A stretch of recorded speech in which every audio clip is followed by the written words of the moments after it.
ओम शांति। यह मुरली 6/11/1981 की है। आज की अव्यक्त मुरली का शीर्षक है विशेष युग का विशेष फल। सदा कल्याणकारी शिव बाबा विश्व कल्याण के आधारमूर्त बच्चों प्रति बोले। आज विश्व कल्याणकारी बाप अपने विश्व कल्याण के कार्य के आधारमूर्त बच्चों को देख रहे हैं। यही आधारमूर्त विश्व के परिवर्तन करने में विशेष आत्माएं हैं। ऐसी विशेष आत्माओं को बाप दादा भी सदा विशेष नज़र से देखते हैं। हर एक विशेष आत्मा की विशेषता सदा बाप दादा के पास स्पष्ट रहती है। हर बच्चा महान है, पुण्य आत्मा है, पुरुषोत्तम अर्थात देवात्मा है, विश्व परिवर्तन के निमित्त आत्माएं हैं। ऐसे हर एक अपने को समझकर चलते हो। क्या थे और क्या बन गए हैं, यह महान अंतर सदा सामने रहता है। यह अंतर महामंत्र स्वरूप स्वतः बना देता है। ऐसा अनुभव करते हो जैसे बाप के सामने सदा हर एक बच्चा विशेष आत्मा के रूप में सामने रहता है, वैसे आप सब भी अपनी विशेषता और सर्व की विशेषता यही सदा देखते हो। सदा कीचड़ में रहने वाले कमल को देखते हो, वह कीचड़ और कमल दोनों को देखते हो। संगम युग विशेष युग है और इसी विशेष युग में आप सर्व विशेष आत्माओं का विशेष पाठ है, क्योंकि बाप दादा के सहयोगी हो।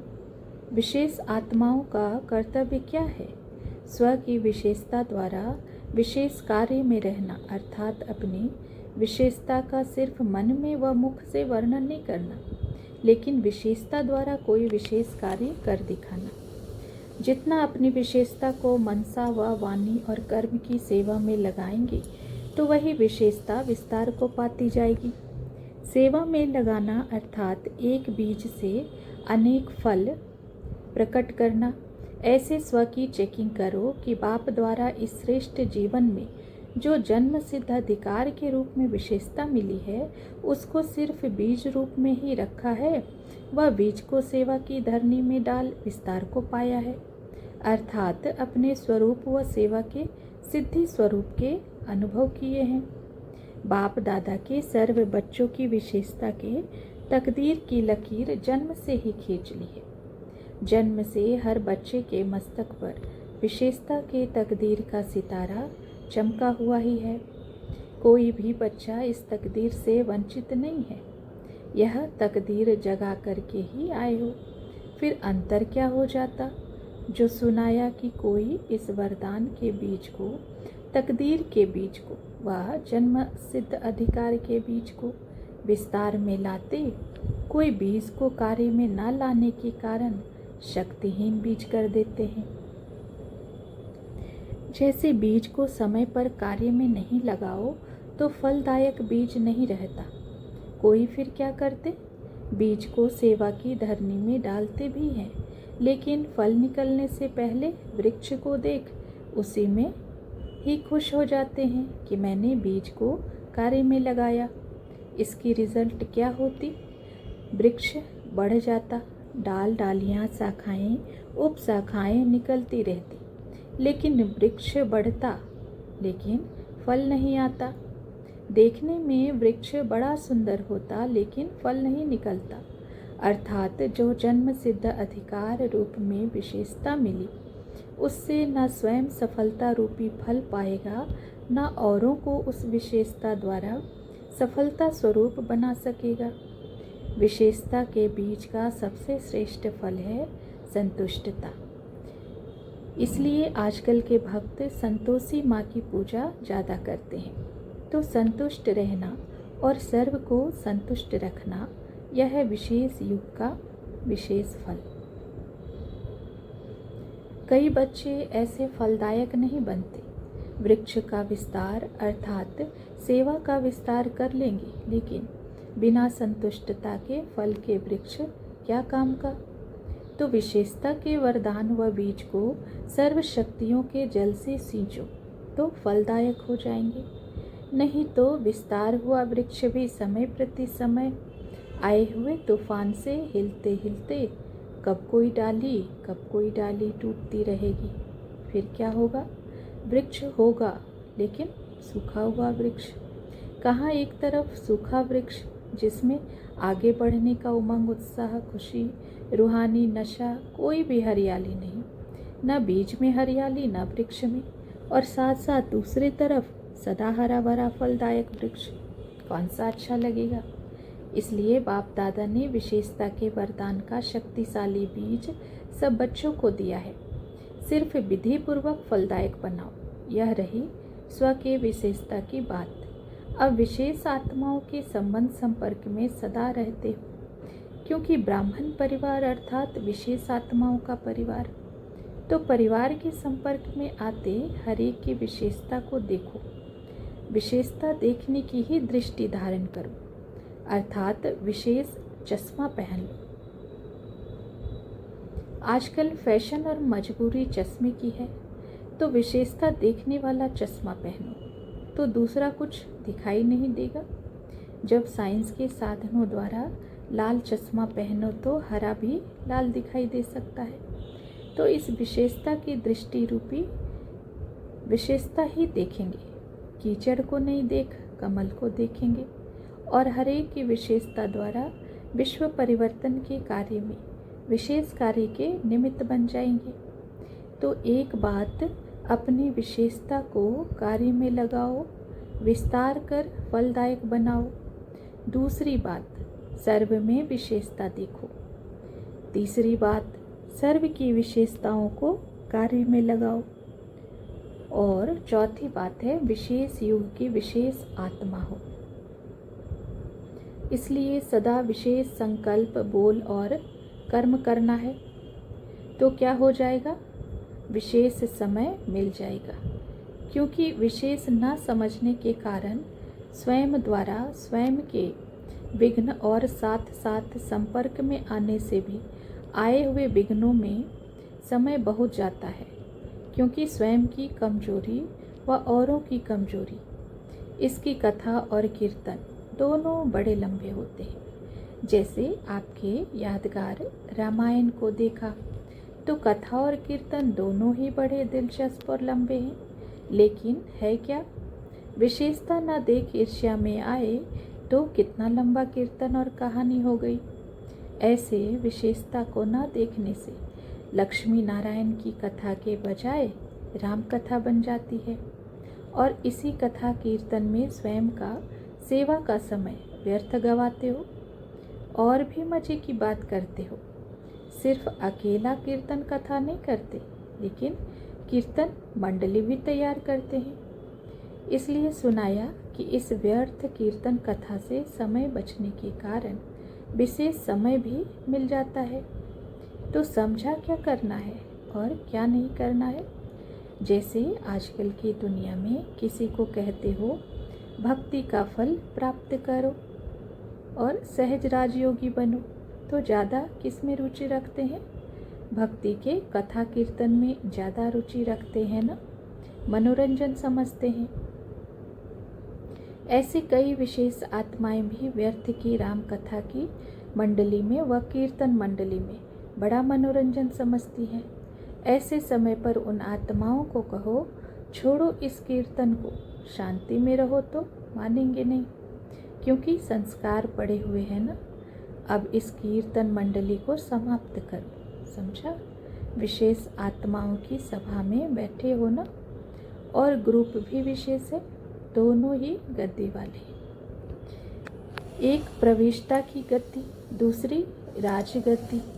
वह राज्य की चाबी मिलने की गद्दी कलकत्ता, और वह है राज्य करने की गद्दी दिल्ली। तो दोनों ही गद्दी हो गई ना, तो दोनों की विशेषता हुई ना। चाबी नहीं मिलती तो राज्य भी नहीं करते, इसलिए विशेषता को नहीं भूलना।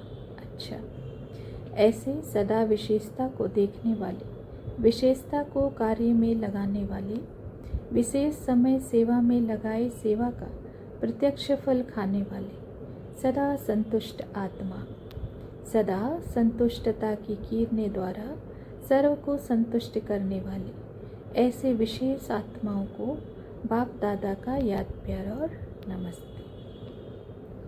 अब है पार्टियों के साथ। आवाज से परे जाने की युक्ति जानते हो? अशरीरी बनना अर्थात आवाज से परे हो जाना। शरीर है तो आवाज है, शरीर से परे हो जाओ तो साइलेंस। साइलेंस की शक्ति कितनी महान है, इसके अनुभवी हो ना। साइलेंस की शक्ति द्वारा सृष्टि की स्थापना कर रहे हो। साइंस की शक्ति से विनाश, साइलेंस की शक्ति से स्थापना। तो ऐसे समझते हो कि हम अपनी साइलेंस की शक्ति द्वारा स्थापना का कार्य कर रहे हैं। हम ही स्थापना के कार्य के निमित्त हैं। तो स्वयं साइलेंस रूप में स्थित रहेंगे तब स्थापना का कार्य कर सकेंगे। अगर स्वयं हलचल में आते तो स्थापना का कार्य सफल नहीं हो सकता। विश्व में सबसे प्यारे से प्यारी चीज़ है शांति अर्थात साइलेंस। इसके लिए ही बड़ी बड़ी कॉन्फ्रेंस करते हैं। शांति प्राप्त करना ही सबका लक्ष्य है। यही सबसे प्रिय और शक्तिशाली वस्तु है। और आप समझते हो साइलेंस तो हमारा स्वधर्म है। आवाज़ में आना जितना सहज लगता है उतना सेकंड में आवाज़ से परे जाना यह अभ्यास है। साइलेंस की शक्ति के अनुभवी हो। कैसी भी अशांत आत्मा को शांत स्वरूप होकर शांति की किरणें दो तो अशांत भी शांत हो जाए। शांति स्वरूप रहना अर्थात शांति की किरणें सबको देना, यही काम है। विशेष शांति की शक्ति को बढ़ाओ। स्वयं के लिए भी और औरों के लिए भी शांति के दाता बनो। भक्त लोग शांति देवा कहकर याद करते हैं ना। देव यानी देने वाले। जैसे बाप की महिमा है शांति दाता, वैसे आप भी शांति देवा हो। यही सबसे बड़े से बड़ा महादान है। जहाँ शांति होगी वहाँ सब बातें होंगी। तो सभी शांति देवा हो। अशांत के वातावरण में रहते स्वयं भी शांत स्वरूप और सबको शांत बनाने वाले। जो बाप दादा का काम है वही बच्चों का काम है।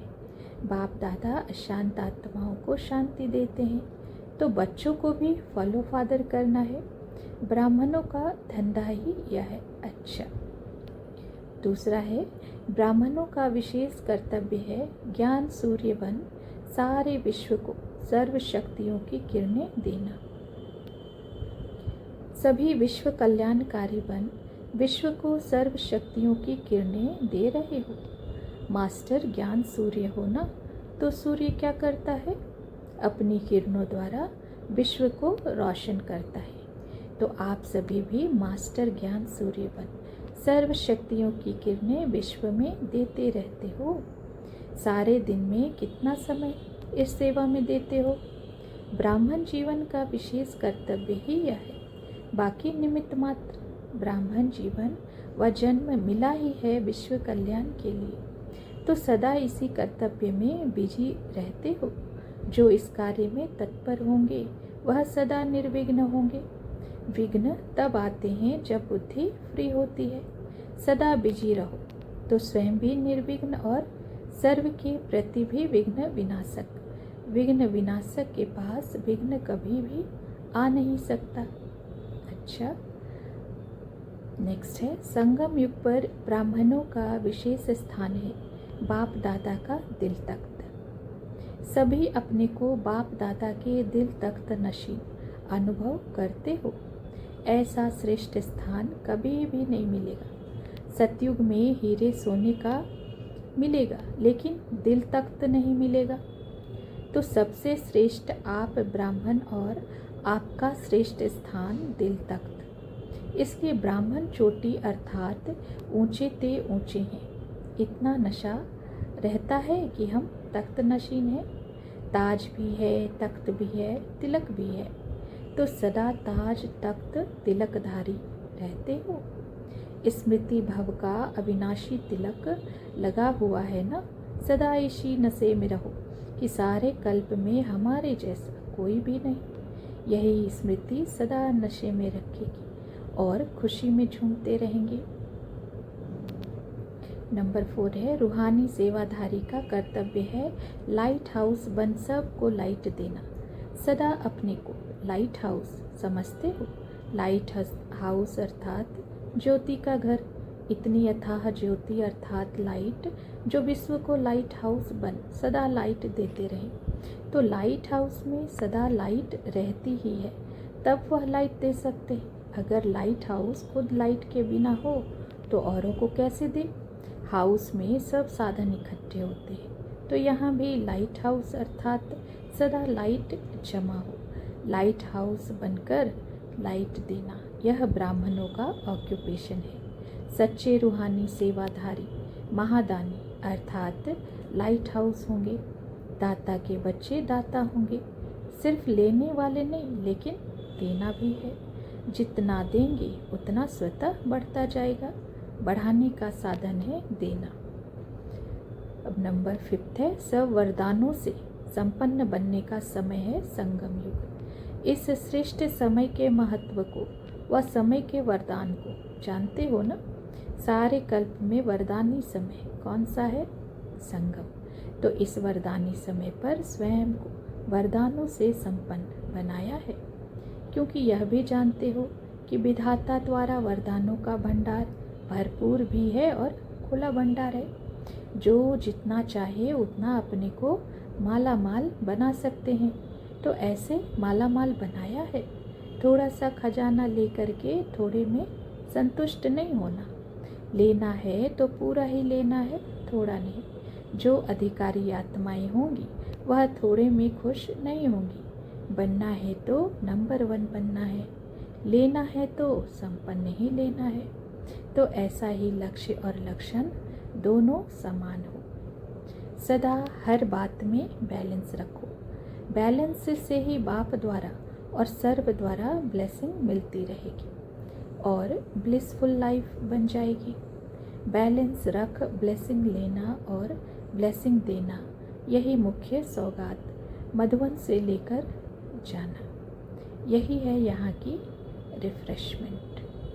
अच्छा, ओम शांति।